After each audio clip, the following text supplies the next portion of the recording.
You could soon be able to use a nasal spray to kill off the common cold.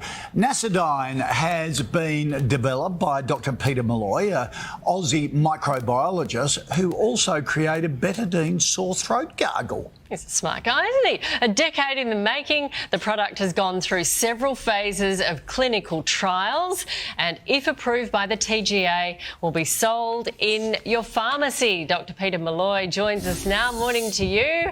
You are a smart guy. Good morning. It's not TGA approved yet, but this spray is showing promising signs. Tell us, how does it work?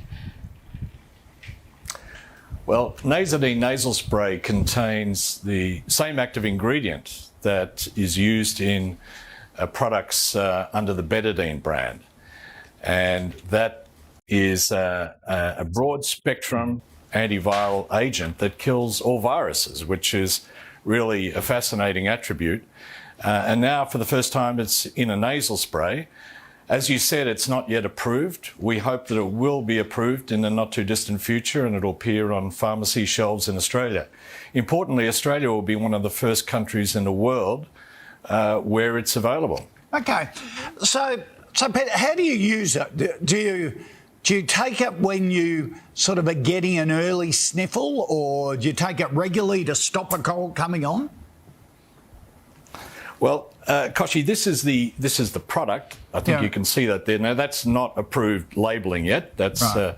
That's the draft labelling that we've submitted to TGA. But what you do is you use it 3 times a day as a nasal spray, 3 times on each nostril. 4 times a day for 5 days for treating the cold. And the clinical research indicates that the earlier you use it, the better. But we're still finishing clinical trials, and hopefully we'll finish our last clinical trial this year. So could it be used to treat anything else? Well, it kills all viruses, so clearly it has potential beyond the treatment of the common cold. But our focus has been on the common cold. And I should tell you that although I'm the microbiologist who came up with the idea for this product, the person who really did the pharmaceutical science that led to the breakthrough formulation was my partner in this project called Dr. Stephen Goodall, and Stephen's a true pharmaceutical scientist. So he came up with a unique formulation that would make it safe and effective for the treatment of the common cold. For any other indication, and people automatically think about COVID-19, that would require its own formulation development and clinical development program. So that would be some time off before that could occur. Now, Peter, people at home thinking, curing the common cold, this is going to be a gold mine. Aussies can actually invest in it.